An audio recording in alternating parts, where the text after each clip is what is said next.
So hey guys, welcome back to my YouTube channel. तो आज का वीडियो जो है वो मेनली AKTU बी फार्मा जिनका रजिस्ट्रेशन जो है वो स्टार्ट होने वाला है तो उसके रिगार्डिंग है। अगर आपने अभी तक रजिस्ट्रेशन नहीं किया तो ये मौका आपके लिए है कि आप अभी रजिस्ट्रेशन कर दें। इसकी डेट जो है वो आ चुकी है, AKTU वेबसाइट पे जो है वो शेड्यूल आया है। उसमें जो यहाँ पे डेट जो है आपका क्लियरली मेंशन है कि 8 से लेकर के 10 सितंबर तक आप जो है वो रजिस्ट्रेशन कर सकते हैं स्पेशल राउंड में। ठीक है, अब जो है एक भी बार जिन्होंने बी फार्मा रेगुलर राउंड में भी अगर रजिस्ट्रेशन नहीं किया है तो आप यहाँ पे रजिस्ट्रेशन कर सकते हैं। अगर आपने रेगुलर राउंड में रजिस्ट्रेशन कर दिया तो अब यहाँ पे रजिस्ट्रेशन नहीं कर सकते हैं। ठीक है, दूसरा चीज़ ये है कि अगर आपने CUET PG नहीं दिया है तब भी आप 12th के बेसिस पे यहाँ पे रजिस्ट्रेशन कर सकते हैं। ठीक है, और अगर आपने CUET PG दिया है तो उसके थ्रू जो है आप रजिस्ट्रेशन कर सकते हैं। ठीक है, उसके बाद दूसरा क्वेश्चन ये है कि किसको रजिस्ट्रेशन करनी है। मैंने पहले ही बता दिया कि रजिस्ट्रेशन उसे करनी है जिन्होंने ऑलरेडी रजिस्ट्रेशन नहीं किया है। जिन्होंने ऑलरेडी रजिस्ट्रेशन कर दिया है, 1000 पे कर चुके हैं ऑलरेडी और रेगुलर राउंड में, उनको दोबारा से पेमेंट नहीं करना, आपको कुछ नहीं करना है। आप रजिस्ट्रेशन का पोर्टल ओपन भी नहीं करेंगे। ठीक है, अब रेगुलर राउंड का चॉइस फिलिंग पहले होगा या फिर स्पेशल राउंड का पहले होगा। तो देखो, रेगुलर राउंड का चॉइस फिलिंग पहले होगा क्योंकि रेगुलर राउंड की जो है वो रजिस्ट्रेशन पहले हुई थी, इसीलिए। अब स्पेशल राउंड की जो है वो चॉइस फिलिंग कब से होगी उसका भी आपका जो है वो शेड्यूल में दिया हुआ है। तो आपका जो है वो चॉइस फिलिंग 9 से लेकर के 12 के बीच में हो जाएगा। ठीक है, तो वहां पर से आपको चॉइस फिलिंग करनी है। यूनिवर्सिटी कुछ भी क्लियर नहीं कर रही है तो इसके कारण ही बहुत ज़्यादा डाउट अराइज हो रहे हैं। अभी जो है वो बहुत ज़्यादा मेल वगैरह जाने के बाद AKTU को ये सारी डिसीजन ली गई है कि रजिस्ट्रेशन पोर्टल वापस से ओपन किया गया, नहीं तो कुछ भी ध्यान नहीं दिया जा रहा था तो बहुत ज़्यादा कन्फ्यूजन क्रिएट हो गई थी, है ना।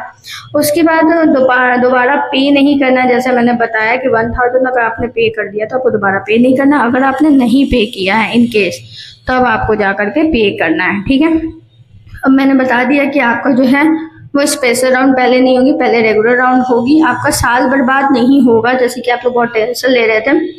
जिस टाइम पे आपका एडमिशन होता है ना, उसी टाइम से आपका जो है वो क्लासेस वगैरह शुरू हो जाती है, तो आपको उस अकॉर्डिंग वो लोग मैनेज करेंगे। ठीक है, वो उनका काम है, तो आपका साल वेस्ट नहीं होगा क्योंकि क्लासेस सबकी साथ में ही स्टार्ट होती है। अगर आप डायरेक्ट एडमिशन भी लेते हैं तब उनकी भी क्लासेस साथ में स्टार्ट होगी और आपकी भी क्लासेस साथ में ही स्टार्ट होगी, तो ऐसा कुछ अलग से आपको फेवर नहीं मिलेगा। ठीक है, उसके बाद स्पेशल राउंड में सीट रहती है कि नहीं रहती है, तो हाँ, स्पेशल राउंड में काफ़ी सीट रहती है क्योंकि देखो अभी तक चॉइस फिलिंग हुई ही नहीं है, तो स्पेशल राउंड में सीट तो बचेगी ही।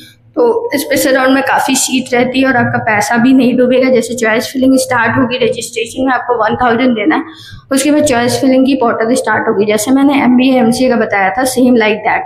तो उसमें आपको क्या करना है, उसमें आपको जो है वो चॉइस फिलिंग अपने अकॉर्डिंग कॉलेजेस डालने होंगे। ठीक है, उसके बाद नेक्स्ट स्टेप में आपको अगर कॉलेज अलॉट हो जाता है तो आपको 20,000 पैसा पे करना होगा। ठीक है, कॉलेज नहीं अलॉट होता है तब आपको पे नहीं करना, जब अलॉट होता है तभी आपको पे करना रहता है। ठीक है, नहीं अलॉट होता है तो आपको जो है वो मतलब कि पैसा पे नहीं करना है और आपका जो पैसा है वो भी वापस मिल जाता है इन केस अगर आपको नहीं अलॉट होता है तो। ठीक है, ऐसे तो अलॉट होने के चांसेस बहुत ज़्यादा हैं। उसके बाद रजिस्ट्रेशन का पैसा रिफंड नहीं होता है, मैंने बता दिया। 20 के जो है वो आपका रिफंड हो जाता है अगर आप अच्छे से रजिस्ट्रेशन और चॉइस फिलिंग करते हैं तो कॉलेज तो अच्छा मिल जाता है, लेकिन अगर मान लो कोई मिस्टेक हो गई तो आपका पैसा रिफंड हो जाएगा। अब कल से लेकर 10 तक जो है रजिस्ट्रेशन पोर्टल ओपन रहेगा, उसमें आपको रजिस्ट्रेशन करना। अगर आपने अभी तक रजिस्ट्रेशन नहीं किया है तो जल्दी जल्दी कर लेना क्योंकि MBA MCA में बहुत ज़्यादा प्रॉब्लम अराइज हुई थी। आपने देखा होगा, मेरा कमेंट सेक्शन भर चुका था क्योंकि रजिस्ट्रेशन के टाइम में बहुत कुछ पोर्टल पे जो होता है वो माइनर मिस्टेक रहती है, उधर से ही रहती है, आपकी कोई गलती नहीं रहती है। आपका डॉक्यूमेंट वेरिफिकेशन होगा तो रजिस्ट्रेशन के टाइम डॉक्यूमेंट जो है वो सही अपलोड करना, थोड़ा सा भी गलती नहीं करना।